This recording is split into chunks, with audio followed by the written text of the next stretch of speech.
Awesome. Thank you, Noel. Thank you guys for muted.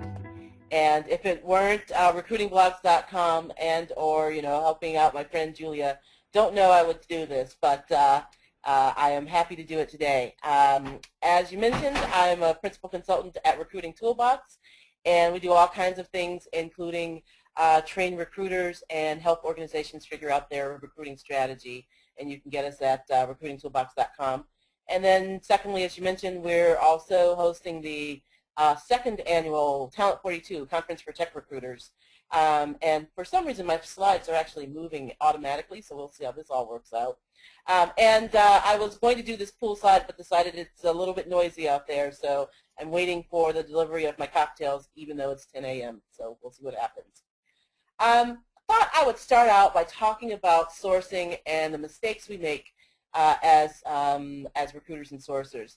And I am convinced that we don't do enough to prepare.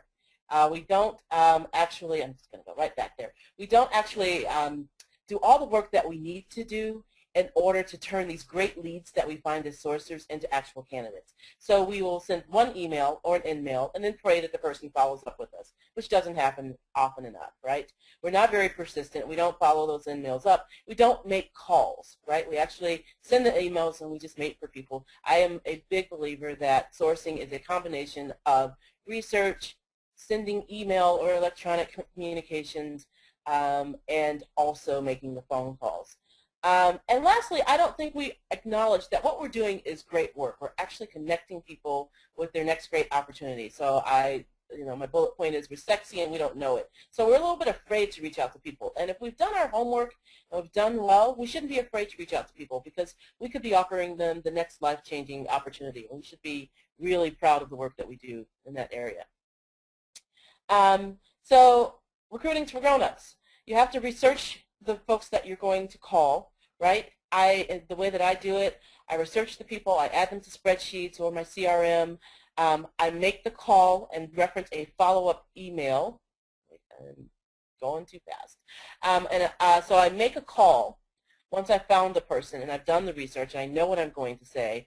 I make that call, and then I reference a follow-up email, and then I send an email. So I don't ever just send an email or an in-mail and not call. I do both at the same time. If I send an in-mail, I will also find the person's email address and send an in-mail, an email, and make the call. And the reason for that is that LinkedIn in-mail, most mortals don't use it the way that recruiters and sourcers use it. So the average person might check into their LinkedIn in-mail account or maybe at most once a week, typically 2 or 3 times a month, and that's not fast enough. So you have to make sure you have other avenues of communication.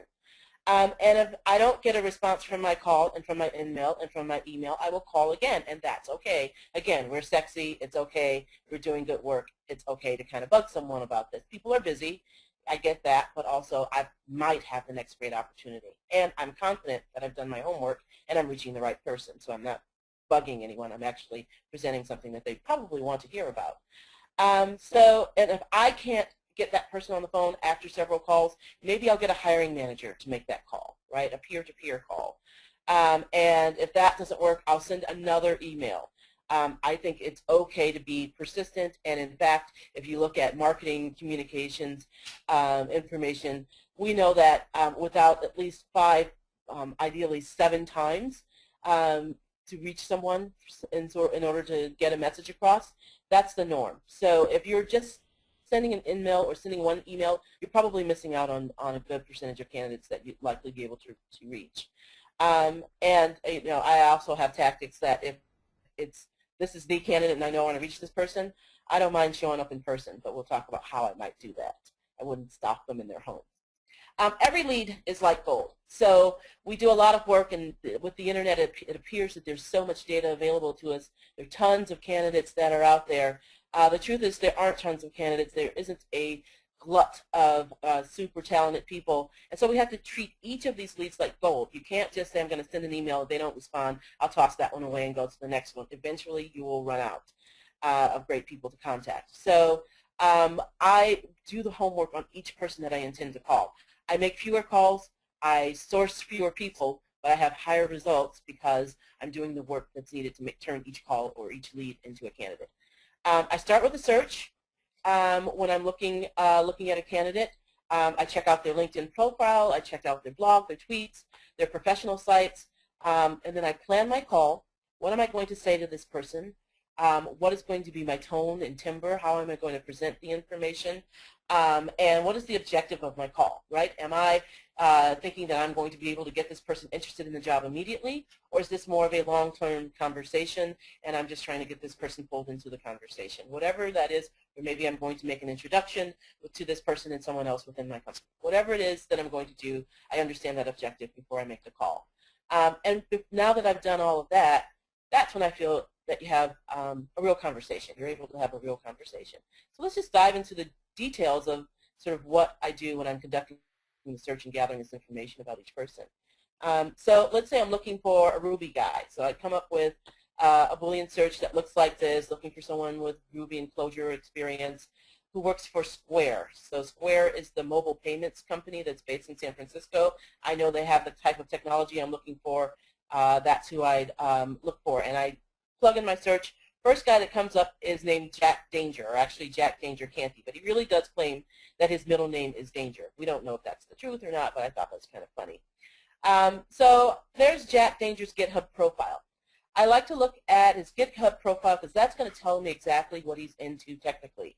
And if I look at his profile, in fact, I think we can go live to his profile. Let's take a live look at his profile. Here it is. So Jack works for Square. He's in San Francisco. Right there on his GitHub profile, there is his email address, so I at least have one way of contacting him outside of LinkedIn. And on top of that, I've got all of the information about the technology that he's into. And even better than that, I've got tons of people that are connected to Jack who are probably into the same technology. So if I need to source other people, there's another way to do that. So that profile looks really good. And I think I want to contact Jack, but I need to know a little bit more before I ever consider making a call to Jack. But what do I learn about Jack? I learn about his technology. I learn that he has a sense of humor because he's sitting here with a banana in place of a phone. So next thing, I'm going to take a look at his LinkedIn profile. Tells me a little bit more about Jack. He claims that he's the vice president of the internet. We know that's not true, but I like him for saying it. Tells me about his previous experience. So his GitHub profile did not tell me that. But now I know a little bit more how long he's been at Square. He's been there almost 2 years. Prior to that, he had some startup experiences. And most importantly, what I learned here is that we have a connection because he attended the University of Washington. Now notice, the reason I had to do a Google search there, the reason why it's important to do that and have that skill set is because if I were to search for this guy on LinkedIn looking for Ruby on Rails skills, nothing would come up. He does not mention this in his LinkedIn profile. And there are thousands upon thousands of profiles in LinkedIn with just this kind of profile, where they just list their jobs, right? And his titles don't quite match to what it is that I'd be looking to hire him for. And so therefore, that Google search is incredibly important in uncovering talent that you might not know exists.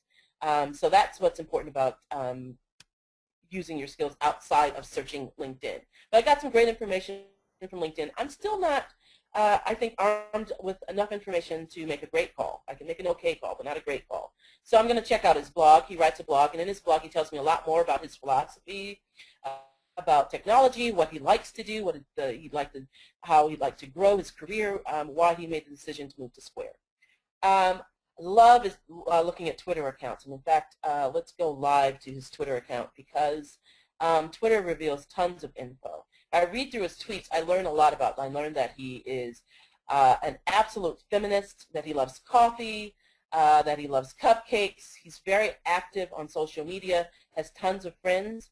Very quickly, again, when I'm looking for additional people like Jack, I find that Jack has created a Twitter list of people that attended a Ruby conference with him. That's really helpful. But I also like to look at lists where Jack is a member. Other people have included Jack as a member of a list.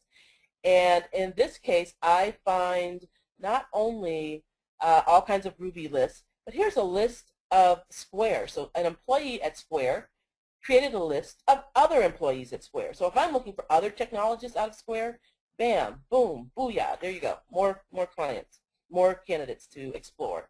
So another reason it's important to do your research, do your homework. So I've learned a lot more about Jack personally. I learned a little bit about him professionally by looking at his Twitter account. I might use a tool, if I go back to Twitter, called falcon.io. You can download falcon.io. It's just a little applet here that allows me to hover over any Twitter user, and if that person has other social media profiles, they're there. And if that person's email address is discoverable on the internet, it's there. And occasionally you might even find a phone number. So I find that to be a pretty useful tool, especially as I'm looking for contact information. If I were looking for more info on Jack, I'd go out and check out Quora. Jack has a profile on Quora, and again, there are more people like Jack. Tells me a lot more about what Jack's into personally. I'd take a look at what conferences he's attending by going out to Lanyard. Lanyard is a conference site, a social conference site, so people who are attending conferences put up a profile and interact with other people who are attending conferences. So tons of information there. Jack did actually present at a conference, and so that information was sitting out there on SlideShare. SlideShare is a great place to find people, a great place to search for candidates. And usually what's cool about SlideShare is if you just kind of go in and go to the very last slide, you get the candidate's contact information, and sometimes including their direct phone numbers. In this case, Jack did not include that, but in many cases that does happen.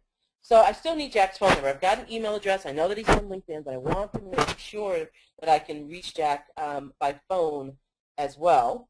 Oh, here I actually, when I'm in super stalker mode, I might do something like look at his Flickr account. And people, notice I've gotten tons of personal data about Jack without actually visiting his Facebook page. So I know way more about Jack just by visiting his professional social profiles than I would even by visiting his Facebook account. So you can get all that information, and you don't even need Facebook. But looking at his photo stream, all kinds of information. So I learned that he's married. I learned that he has relocated from Seattle to the Bay Area. So that is important information for me to know as I'm trying to recruit Jack. And I also can figure out all of his interests, all of his vacation, and it gets into super stalker kind of creepy mode. But you got to do this homework if you want to pull people out of great companies. So as I try to get Jack's phone number, I always try this very simple Google search when I'm looking for phone numbers, and I will tell you 20% of the time it works. And that is a simple search using the quotation marks with his name near the area code. I'm guessing that he still has a 206 area code. He lived in Seattle for years, grew up in Seattle. I know this from looking at his accounts, and moved to the Bay Area, so he probably kept his Seattle 206 area code. And sure enough, I find a list that does have a phone number for Jack Canty. So that works. Doesn't always work, but I always try that first because it's simple, a simple way to find a phone number. That doesn't work. I know that Jack's into startups, and he's probably, like a lot of technologists, purchased some domain names. And when you purchase domain names, your name and address and all of your contact information goes into a registry called whois.com. And Whois will publish all of your information, including his old address in Seattle, as well as phone number, as well as administrative contacts at the website. So for every single website out there, there's an owner. Now, you can pay to have this information hidden, but most people who come up with a lot of ideas and buy a lot of domain names, they don't bother to pay the extra money to have that hidden. So tons of information in that database. That didn't work. There are tons of sites like Pipple and Java Search, and we've all used those.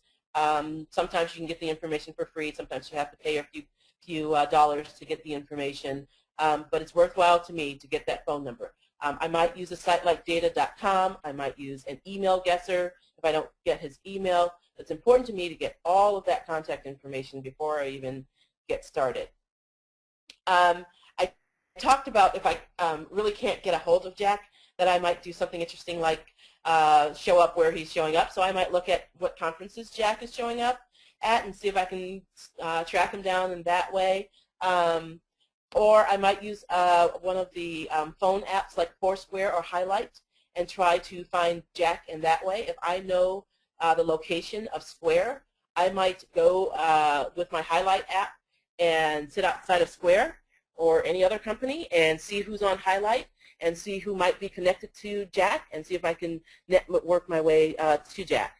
Another thing I might do is maybe do a Boolean search using the file extension type Boolean search. And if you don't know how to do that, well, there are tons of sites out there that will show you how.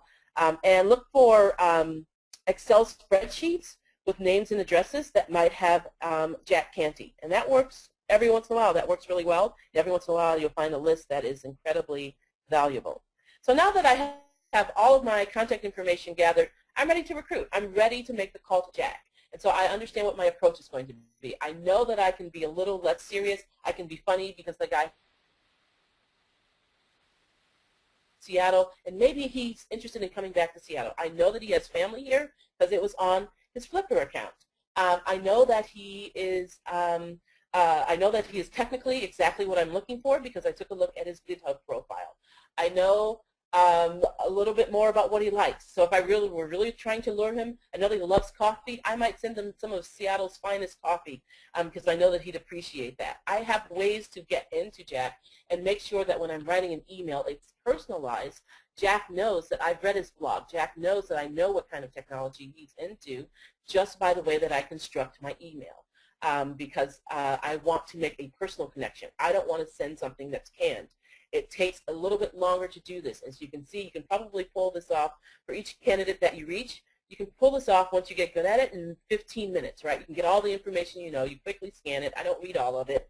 But that, of course, does limit the number of contacts and outreach that you're able to make. On the other hand, my success rate in getting people to call me back, even if it's to tell me no, is much higher because people appreciate the effort that's gone into personalizing the content. So that's it. I went really fast because I wanted to leave time for questions. And if we want to go back out and demonstrate, or I can show you exactly how I do something. I've got my internet connection going, and would love to sort of hear what it is that you're thinking, or if you've got other techniques that you'd like to share. This presentation, as I understand, will be sent to you. Feel free to reach out to me at my email address, and certainly link in with me or follow me on Twitter. Unmuted. Okay. Hi, Carmen. Hi.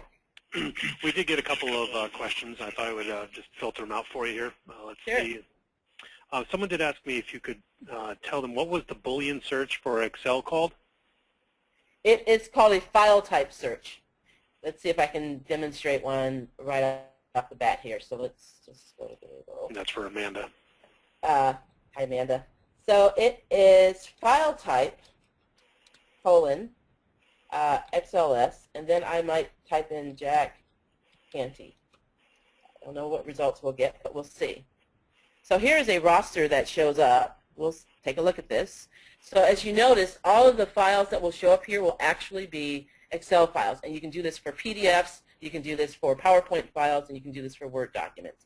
But I find that the PowerPoint documents are the most fruitful. And so we'll see what we get here. So here's a patrol roster.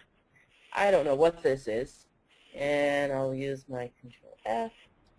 And Canty. There's Jack Canty. I don't know what this is. Maybe it is, gosh, who knows? Who knows what this is? Occasionally you'll find a list, though, with a phone number or with an address, or if I extended my search to include Seattle or San Francisco, it's more likely that I'll get a spreadsheet with actual addresses on it. But occasionally it works. Doesn't always work, though. Okay. And there's another question for you. Can you use this method searching for profiles on Facebook? You can, except that most Facebook profiles, people are ultra concerned about their privacy, so you cannot really do thorough searches and get to the kind of people that you're looking for. The best way I've found of getting to folks on Facebook is through Facebook advertising, and that's not effective because you can't really engage with them unless they actually click on the link that you provide. But what you do when I'm going to just see what we can do when we do a site search for Facebook.com, right? And I haven't done one of these in a long time, so there's probably a better Boolean search. Facebook.com, and let's say we're looking for, well, let's see if we can first get Jack's profile from Facebook. Right? So here's his Facebook profile. It's not going to give me much usually because he only shares his information with friends, and that's probably about 80% of the people on Facebook. So, you know, I don't find it to be very fruitful. There are tons of other sites, I think, that can give us a lot more information. Okay. And Becky's asking a question saying, how would you use the initial GitHub Google search to find only local candidates? I would go back to, where's my search? Where is the search? Oh, well, I have to, I'll see if I can recreate it.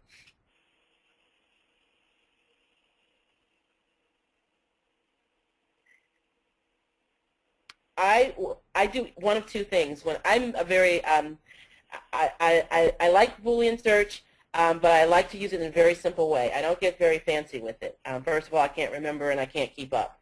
So I keep my searches fairly simple. And so I either use a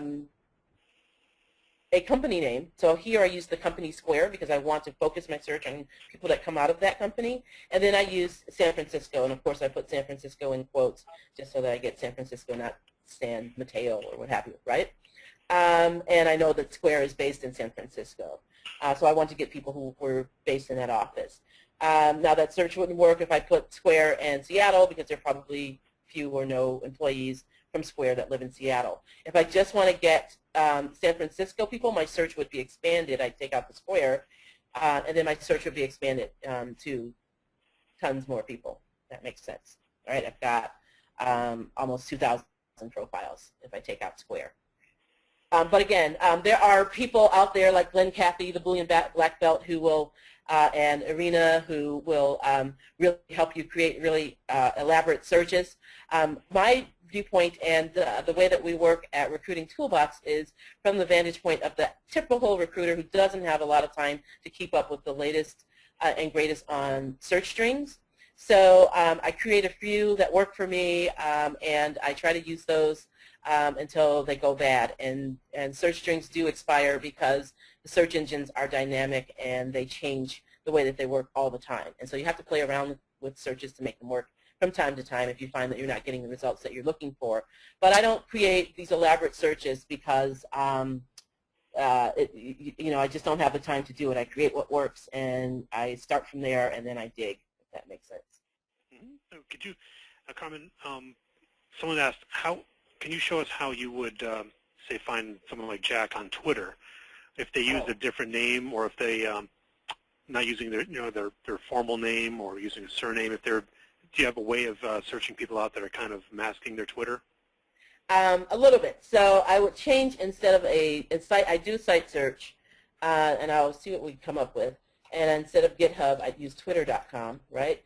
And let's see if I'll put Square back in there because we'll see if it will put Square, folks. Joined on is not necessary for Twitter, nor is public activity, nor is that tab information. So let's see what we get. This is looking okay. Let's just look at Ruby.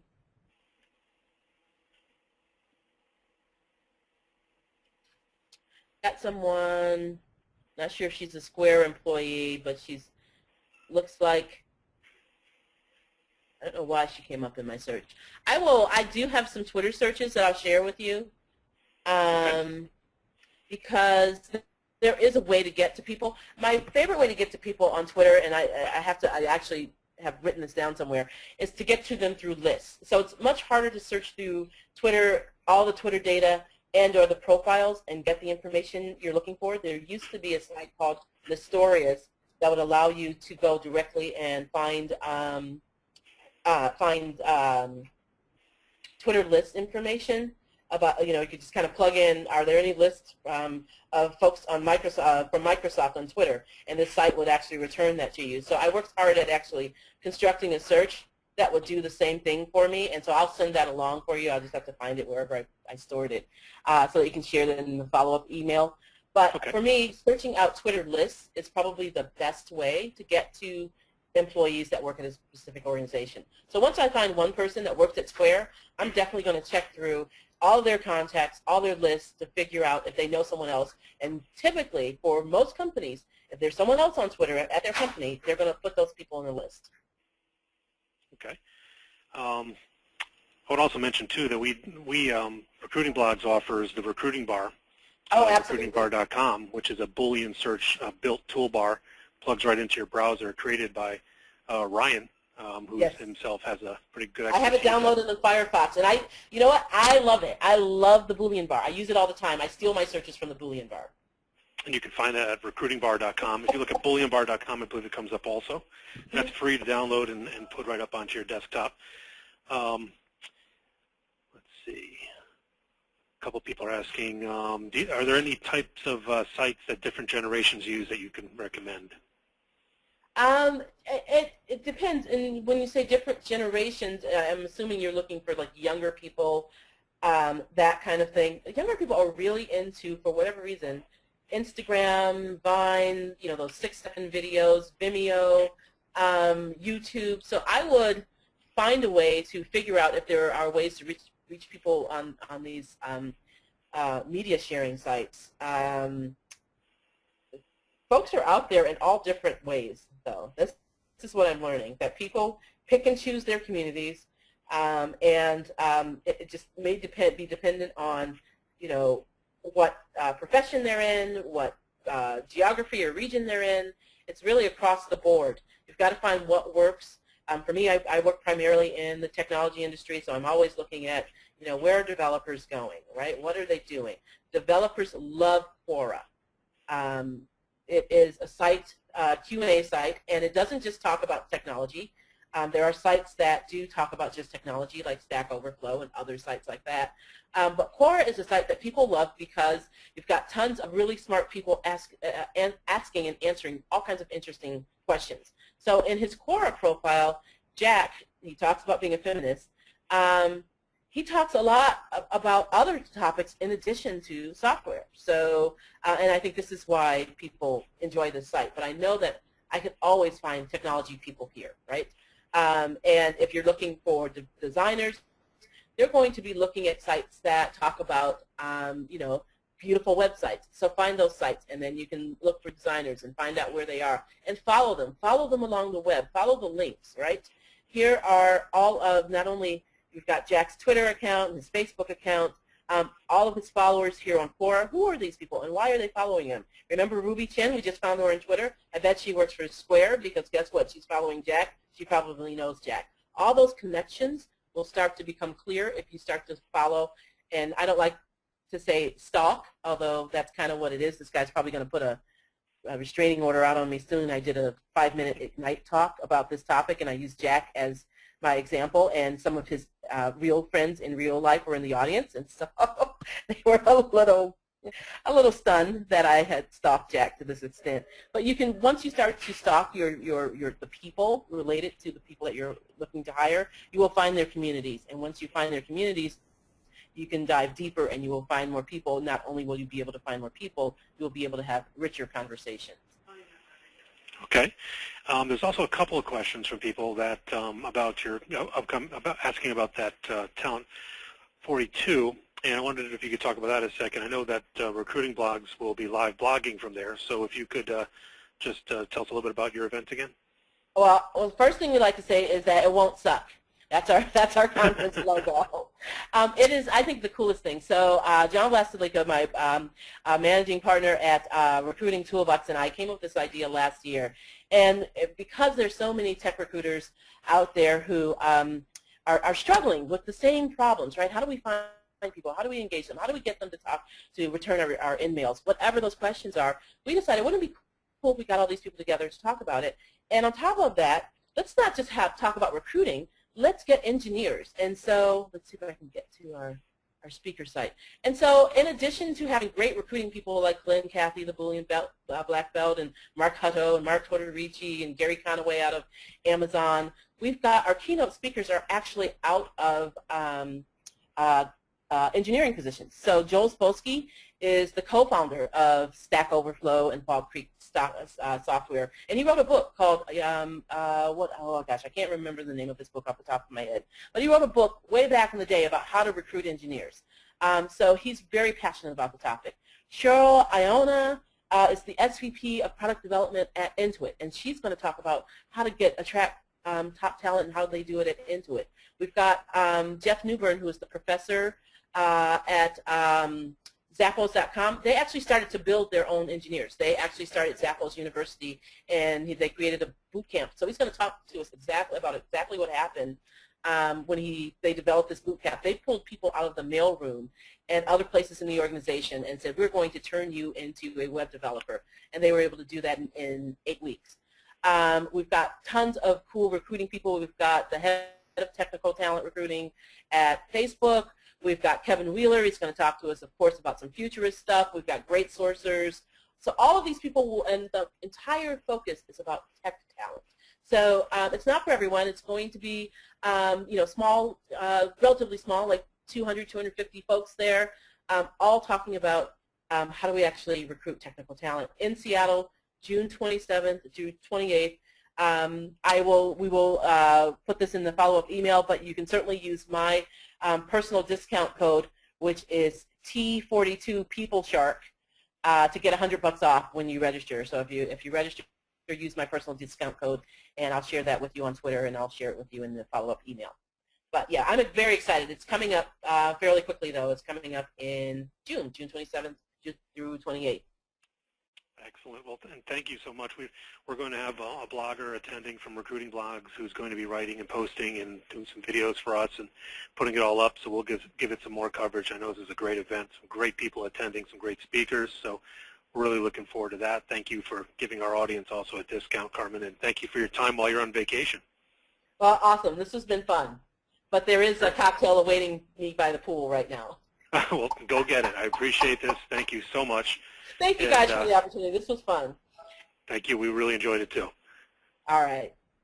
Take care, everyone. Thank you for attending.